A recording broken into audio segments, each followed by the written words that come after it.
recebeu sim proposta do Atalanta pelo Wesley e as conversas estão em andamento ainda. Uma proposta considerada vantajosa seria ali na casa fixos dos 16 milhões de euros, com a possibilidade de chegar a 20, 21 ainda com os bônus, né? Então o Flamengo vê com grande interesse essa possibilidade de negociação e, claro, teria que ir ao mercado buscar outra opção. Já observa o mercado, obviamente, por conta da possibilidade, que tem uma boa possibilidade de saída do Wesley.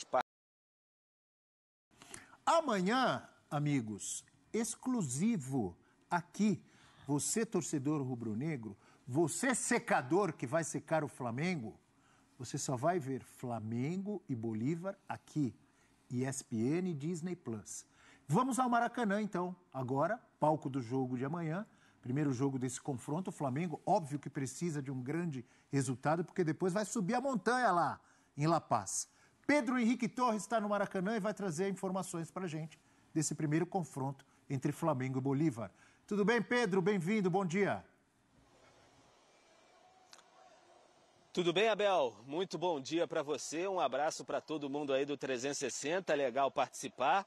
Pois é, amanhã vamos ter aqui no Maracanã esse primeiro confronto das oitavas de final para o Flamengo contra um velho conhecido já, né, da fase de grupos, o Bolívar. O Flamengo não conseguiu o primeiro lugar, né, da tabela na fase de grupos, então até por isso faz seu primeiro jogo em casa e aí vai literalmente subir a montanha no segundo confronto. Então por isso é muito importante esse primeiro duelo contra o Bolívar no Maracanã.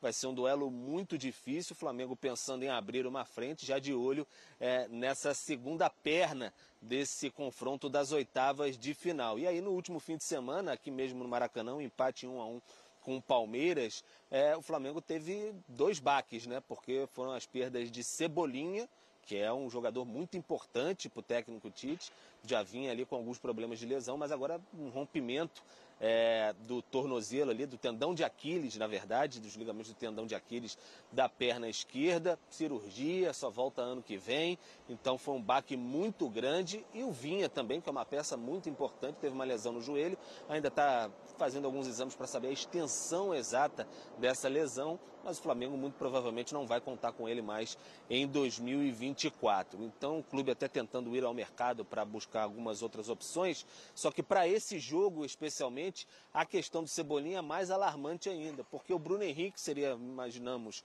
seu substituto imediato.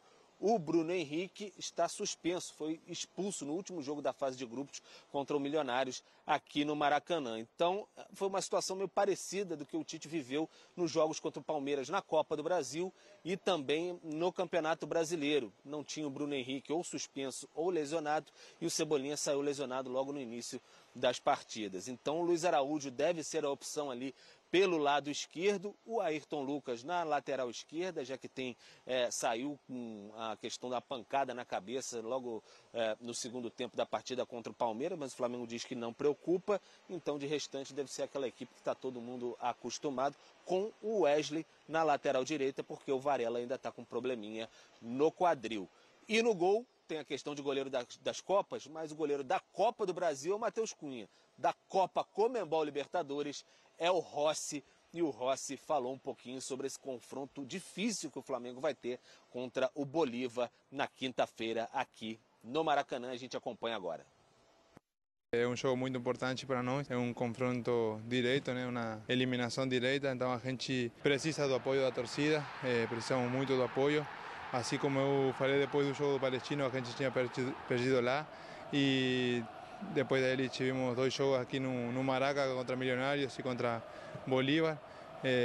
Esse apoio da torcida se sentiu, a gente conseguiu sair com a vitória e agora quinta-feira temos mais um jogo importante, onde a gente vai precisar muito da torcida também para gerar esse apoio e também botar pressão no outro time também, que a gente sabe que é difícil para qualquer time jogar no Maracanã com a nossa torcida, com a nossa nação, e aí é isso. Tá então o Rossi, né, o camisa 1 do Flamengo, já mais adaptado, bem mais adaptado ao Rio de Janeiro, Abel, falando em Maraca, falando nação, então já está pegando os termos ali, já está bem acostumado, já está mais em casa o goleiro argentino, que tem sido muito importante também, toda a sua experiência em cenário internacional para o Flamengo, especialmente também na Libertadores, o Flamengo em busca do tetracampeonato, Abel. E lembrando que na fase de grupos, o Bolívar ganhou de 2-1 em La Paz e o Flamengo meteu 4-0 no Maracanã, Porque professor. o Bolívar foi faceirinho aquele dia. É. Coisa que provavelmente não será agora. Será? Agora é mata-mata. Fechar a casinha. Se o Bolívar sair com uma derrota de 1-0, um gol de diferença para o Flamengo hoje, você vai ver jogador e comissão técnica comemorando. Porque é a chance que eles têm de reverter na altitude. Já em relação ao Flamengo, a gente falou de um Botafogo tendo que propor o jogo contra o Palmeiras, o Flamengo hoje não tem outra alternativa. Ele tem que ser intenso, ele tem que sair de campo com boa diferença de gols. É isso que pode dar alguma tranquilidade no jogo de volta. Uma vitória hoje do Flamengo, hoje não, né, na quinta-feira, por 2 gols de diferença, ainda vai deixar uma pulga atrás da orelha. Eu acho também a vantagem curta. 2-0 é curto. Basta lembrar o que aconteceu com o Flamengo contra o Olímpia. E a gente também... Passado. E assim, lógico que fazer uma grande vantagem é pensando na altitude, mas a gente tem que também respeitar muito o time do Bolívar como projeto dos últimos anos. Na edição passada tirou o Atlético Paranaense simplesmente. Teve vitórias significativas nas Libertadores jogando fora de casa. É um projeto que tem crescido, mas a diferença técnica é considerável. E o jogo no Maracanã expôs isso. O Flamengo é bem favorito para o confronto, mas não acho que é um time que é basicamente altitude. Acho que seria desmerecer tudo que tem feito. Embora o meio de temporada, né, entre a fase de grupos e o mata-mata, tem uma notícia muito ruim para o Bolívar, a saída do Francisco da Costa, brasileiro que é um dos artilheiros da Libertadores, fez 5 gols na fase de grupos. Nosso Chico. Ele foi para o Cerro Porteño, é uma baixa. Inclusive, ele fez um dos gols da vitória contra o Flamengo lá na Bolívia, é uma baixa importante. Então, assim, com toda a ressalva ao trabalho do Bolívar, mas ainda assim o Flamengo é bem favorito para construir uma boa vantagem no jogo de ida. O Flamengo ele precisa...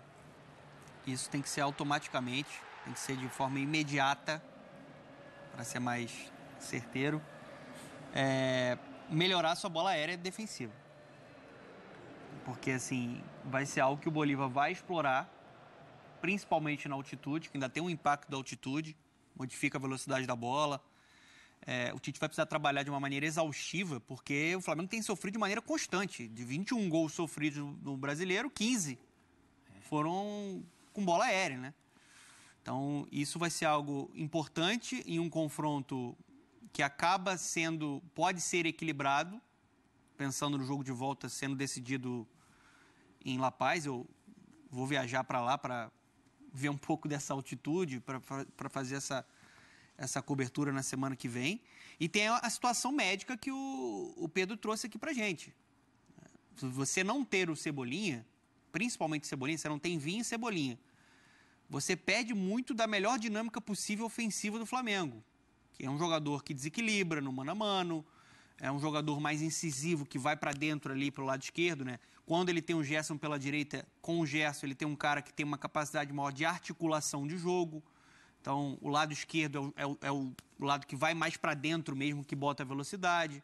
Vai ter que ser o Luiz Araújo por ali. E aí, em vários momentos, o Tite até inverte, né? Traz o Gerson para a esquerda e bota o Araújo para jogar na direita, que é um lugar que ele fica mais confortável. O Luiz Araújo até foi bem pela esquerda contra o Palmeiras, no primeiro jogo da Copa do Brasil. Foi uma coisa muito pontual. Pontual. Ele costuma ir melhor pelo lado direito. Então, você pode fazer essa inversão.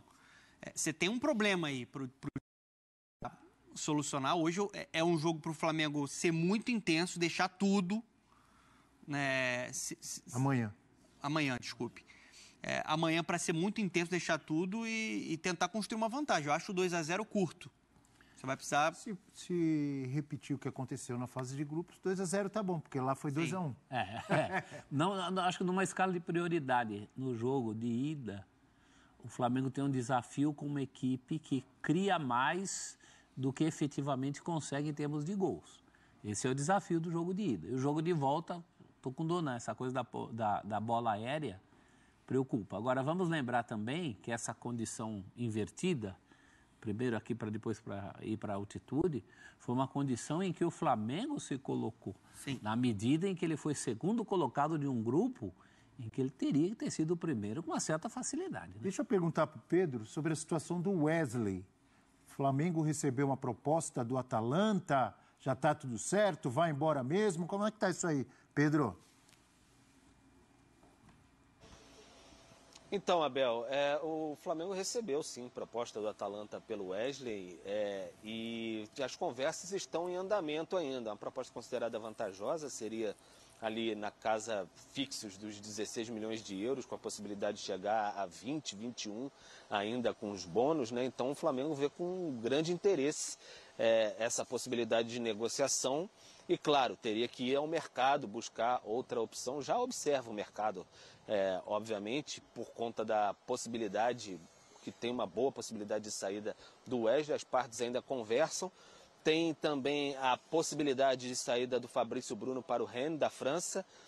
Seriam 15 milhões de euros, né? Então o Flamengo também conversa, questões de metas e tudo mais, que aí para saber se aceita para finalizar esse negócio, e aí se o Fabrício Bruno aceitaria também, porque da última vez ele não aceitou ir para a Inglaterra, e o Flamengo espera definir muito em breve essas situações aí de saídas para a próxima semana, e aí, quem sabe, de chegadas também. Busca o Alcaraz, do Southampton, da Inglaterra, o argentino, meia, para, quem sabe, compor o seu elenco também ali, pelo menos para brigar ali no meio de campo com o De La Cruz, com a Arrascaeta, para ser uma boa alternativa. Entre chegadas e indas, o Flamengo tentando se movimentar e está se esforçando mais agora, está com um senso de urgência maior por conta das lesões do último fim de semana. Então está buscando mais um atacante agora também, uma possibilidade de um lateral que não seja nem por uma contratação definitiva, mas pelo menos um empréstimo para suprir essa ausência aí, que não se sabe exatamente por quanto tempo, do Vinha. Então tem uma boa possibilidade sim de saída do Wesley, porque seria uma negociação do ponto de vista financeiro, o Flamengo entende, muito vantajosa. Mas as partes ainda estão conversando, o Wesley com seus representantes também, e o Flamengo acharia interessante que pelo menos ele cumpra esse ciclo das oitavas de final aí também, porque o Varela, como eu disse, ainda está com um probleminha no quadril, então ele teria que permanecer por mais um tempinho aí para fazer a função na lateral direita, e o Flamengo ir em busca do mercado. E só para terminar, acrescentar que vocês estavam falando sobre as questões aí, lamentou-se muito a contusão, a lesão do Cebolinha, justamente porque esse primeiro jogo no Maracanã, o Flamengo entende que o Bolívar vai vir de forma muito fechada e seria um jogador para abrir essa defesa do Bolívar. Então, perder esse jogador nesse momento, o Flamengo lamentou bastante, porque seria um jogador que entende seria crucial para essa partida. Obrigado, então, ao Pedro Henrique Torres, já no palco do jogo de amanhã, com transmissão exclusiva ESPN, Disney+, Flamengo e Bolívar.